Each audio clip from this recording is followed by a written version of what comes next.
Dispatch sent me to a call in a mountain area late one night. Dispatch said the caller reported several people holding a baby above their heads and chanting while standing on her property. The call sounded ridiculous, and I smirked as Dispatch gave the details. I arrived at the proper address after driving about 20 minutes along a mountain road. There is not much else up here, and it was extremely quiet.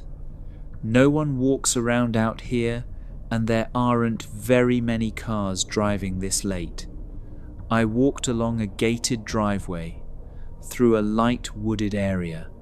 I found the caller's house with 2 dim lights near the front door. The house was surrounded on 3 sides by heavy woods. I felt a little uneasy just looking at the house. I knocked on the front door of the house while standing on a large patio. I heard something move to my left, which startled me because it was close. It sounded like a person, something big. I looked to the left and used my flashlight to light up the patio. I didn't see anyone. I continued to knock. I could hear 2 voices inside the house. I clearly heard a male and a female. This made me feel a little better. I thought I heard someone on the patio, but it must have been someone inside. The female eventually opened the door. She was terrified, almost crying. She asked me to come inside and to close the door. She led me to the living room, where I saw a very cheap security monitor, almost like a baby monitor camera setup with audio and video playing. The camera setup only provided live feed. The camera was positioned to view the front door and patio area where I was just standing. The audio was silent as I watched the monitor for a few seconds. The woman began to explain when I interrupted and asked where the male was inside the house. I heard his voice. She looked confused and said she was here alone. I was surprised because I know for a fact I heard a male's voice when I knocked. I asked her several times and initially thought she was lying to me. My partner checked the house and did not find anyone. The woman said she was reading while sitting on the couch when she heard something over the security camera. She looked at the display and saw 2 people on the patio standing at the front door. She heard knocking at the door and called the police. I looked at the monitor, and although it was low quality, I could see the patio and front door area with decent clarity. As the woman continued to explain, the audio on the monitor went from quiet to extremely loud. We all stopped talking. The caller was shaking. I looked at the monitor but didn't see anyone. Loud audio continued to blast from the speakers. The audio sounded like wind, but it was not windy that night. I asked the woman, "What is that?" And she said it's them. I looked at my partner, who was nervous. The woman gives me her cell phone, stating she took pictures of the monitor, showing the 2 people on her patio. I looked through several low-quality pics and didn't see anything. I continue to scroll, and sure enough, I see what looks like 2 tall figures standing at the door. One of the figures is holding something. The figures look strange, all dark and featureless, in contrast to the video I saw on the monitor. I was in disbelief and thought, "Oh my God, she's telling the truth." I continued to scroll and saw one figure holding something up over its head. Another picture showed the item at the base of the door with both figures standing near it. I tried to reason, to explain what could have caused these images, but it was pretty apparent that there had been 2 subjects on her patio. We check outside, walking the property to the tree line. I mention the movement on the patio and the male's voice from inside the house. My partner asks me to stop talking about it. We finish checking and return to speak with the caller. She says she will be driving into town and staying at a hotel because she is too scared to stay here tonight. I was riding two-man on a summer night, and it was probably around 2 or 3 a.m. when we get a call for a 911 hang-up. The only call comments was a call was placed to 911, and upon answering it, the person hung up. When dispatch attempted to call the number back, no one answered. The area in which I was working this night, I have basically spent my whole career in. There aren't a whole lot of streets I had yet to respond to. However, the address this call came in from, they used GPS coordinates to find the closest location since the caller hung up I had never been to. I had driven past this road many times, but never actually revived a call from it. We pull up to this old dirt road, and it has a metal chain going across the entrance with a sign that says no trespassing. Because we have to figure out what is going on, me and my partner continue on foot up this long dirt gravel road. The road was maybe about 100 yards long. The shitty party was that on each side of the road was a tall chain link fence. Why this was crappy was because now me and my partner were now walking down a fatal funnel. If there happened to be a guy waiting for us at the end of this road with, let's just say, an assault rifle, we would have no place to take cover. Thankfully, this did not happen. We eventually reach the end of the road, and there are 2 houses on each side. At first, we believe one of these houses is where the 911 call had come from. As I am shining my flashlight at one of the houses, I see a figure move from inside. Instantly, I'm like, oh shit, people actually live back here, as I thought for sure the houses were going to be vacant. Shortly after, a man and a woman walk outside and ask what is going on. We tell them we received a 911 hang-up call from address 123. Main made up and asked if they had called. The man tells us his address is 124 Main, and the one across the street is 125 Main, which he says is vacant. He proceeds to tell us there is a 123 Main, which is basically in the middle of these tall weeds, forest-looking area just to the north of his house. He says the house is vacant and run down and can only be reached on foot. I ask him how far away it is from his house, and he says probably a couple of football fields away. Now, while all this investigating was going on, we had received, I think, 2 more 911 hang-up calls. Same address, same result. Before we made this trek out into the middle of the woods, we called for another car, and eventually another 2-man unit responded. The 4 of us now wandered out into the woods, 2 of us with our assault rifles out, and followed a barely beaten path to where we assumed we would find a house. Fighting spiderwebs and low-hanging tree branches, we eventually reach our destination. I am terrible at describing things, but this house was straight out of any horror movie you want to imagine. It was run down, had a tree that had fallen through the middle, and had now become incorporated with the house throughout the years. The house was nearly falling apart and was completely overgrown by greenery. Having come this far, we decide to continue on, even though we were pretty sure the house would be vacant. After fighting through some thick brush, we find our entrance. We each have to climb over some fallen brick walls and other wooden shit before we actually make entry. My biggest fear at this point is this stupid, rotten house collapsing on itself and being trapped inside with no one being able to find us. We search the entire house and like we thought no one inside.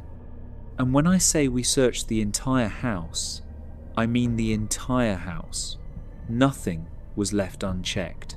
Feeling satisfied, we all climb our way back out of the bullshittery and start heading back towards where the 2 original houses were. As we walk back, dispatch radios us and tells us they received another 911 hang-up call coming from the same address. This time, dispatch tells us they were able to make call back, and when the person answered, they could hear what sounded like a child playing on the phone. The 4 of us looked at each other and decided we were done with this call. We had done everything we could up to that point, and were not about to get called back into possibly a demon's house because a child was on the phone. We clear the call and don't receive any more 911 hang-up calls for the rest of the night. Fast forward maybe 6 months, and it's dead-ass cold winter. 911 hang up from the same address. This time it's me and 3 guys who weren't there previously. I tell them the story of what happened, and all 3 are super psyched and want to check it out. The 4 of us walk back out to this house now, much easier to get to since the cold had killed off a lot of the greens. The 3 of them decide to go into the house. I wait outside, as I already had my fun. They don't make it too far once they realize this house is about to collapse on itself. We all leave again. No call back from a child this time. I've been a police officer in Mineral Wells, Texas for going on 5 years now. If you're wondering, Mineral Wells is about 50 miles west of Fort Worth and has a population of about 16,000. The people here are salt-of-the-earth type people, God-fearing, hard-working, and kind. But something has always been a little off about them, almost like they're carrying a secret that no one is supposed to know. Mineral Wells becomes a ghost town, no pun intended, after 7 p.m. and driving the streets at night can be downright creepy, even from the safety of my patrol car. In the 5 years I've been here, I've seen and heard some strange things. Things I don't even believe myself at times. If I hadn't had my own strange experience when I was a child, I'd probably think I was crazy, but I'm not. The things that happen here are sometimes unexplainable, but they are real. And I'd like to relay one of my experiences to you. If you enjoy, perhaps I can tell you more, because I have a ton. To understand Mineral Wells, you first have to understand its history. I learned most of this after I visited the local historical society about 6 months after I moved here. Apparently, the town was settled in 1881 by a guy named J.A. Lynch. After Lynch dug the first drinking water well, he claimed that the strange tasting water cured his rheumatism. Mrs. Lynch claimed that the water had cured her arthritis as well. Mineral-enriched water had prime medicinal value in the 1800s, and soon the word got out about its healing properties. A second well was dug several years later, and then a third. It was out of this third well that a woman with dementia often drank. Guess what happened? Her dementia was miraculously cured. The local children started calling this third well the Crazy Water Well, and eventually the term crazy water was coined for the miraculous water that flowed from the earth. News about this crazy water spread far and wide, and by the early 1900s, Mineral Wells had become the South's greatest health resort, with hundreds of mineral wells, bathhouses, spas, hotels, and the like. People travelled from all over the country in hopes of experiencing the healing power of the crazy water themselves.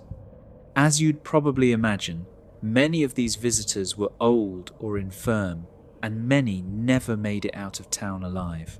Today, Mineral Wells is a shadow of its former self. While it still has some industry, it operates mainly as a tourism and retirement community.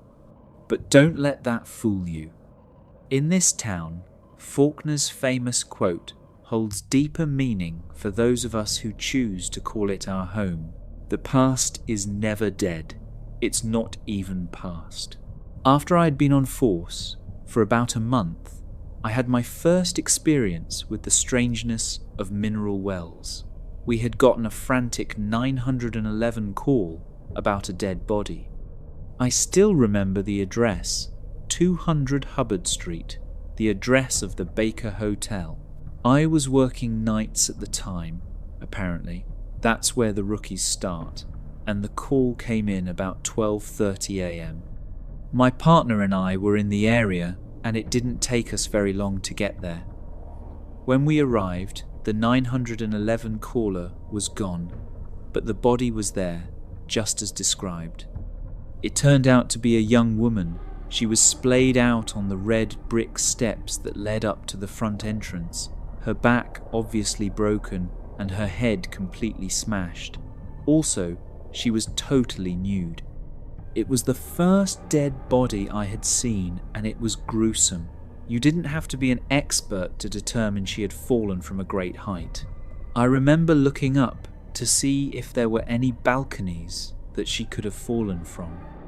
There weren't, but there were plenty of windows, and since this was an old hotel, they didn't have the safety features that modern-day hotel windows have.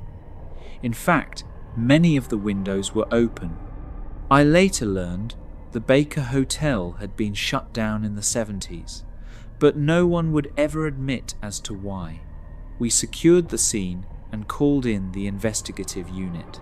The girl turned out to be 29-year-old Pamela Allen. She had been a resident of Mineral Wells all her life and worked as a manager at a local cafe.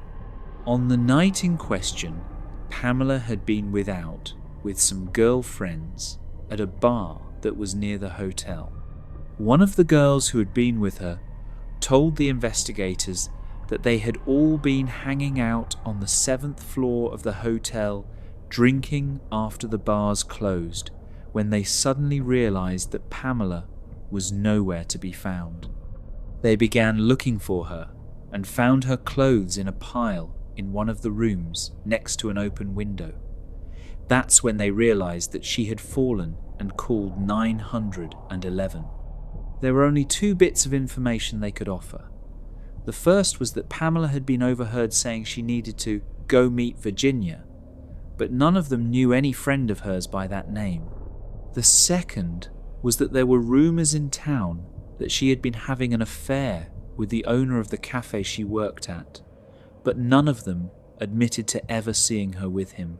When I heard all this, it seriously disturbed me. By all accounts, Pamela was a well-adjusted young woman and had no reason to kill herself. Why did she do it? And why did she take all of her clothes off before jumping? After the full investigation, I didn't hear much about the case again. The investigators thought the circumstances were odd, but odd things happened in Mineral Wells, and they had more pressing cases. The case was closed. It wasn't until about 5 months later, as I was poring over manuscripts at the Historical Society's archives, that I came across a passage that made the hair stand up on my neck. Here's what it said. One story involving the Baker Hotel revolves around a woman known as Virginia Brown, a resident at the hotel, who was the alleged mistress of T.B. Baker, the owner and builder of the hotel. According to legend, Virginia was upset over the affair and drunkenly plunged to her death after jumping from the 13th floor. Many visitors to the hotel before its closing in 1972 have reported seeing a bloody woman, sometimes wearing a red dress and sometimes nude, roaming the halls after midnight. This freaked me out, and I was about to nope right on out of there, but before I did, I realized there was a reference to another document. It turned out to be the hotel's ledger from the mid-1900s. I searched for Virginia Brown's name and found it. She had been a resident at that time, and there was a notation under the room heading, Room 714. It was then I knew there was something extremely strange going on in Mineral Wells, Texas. But what exactly?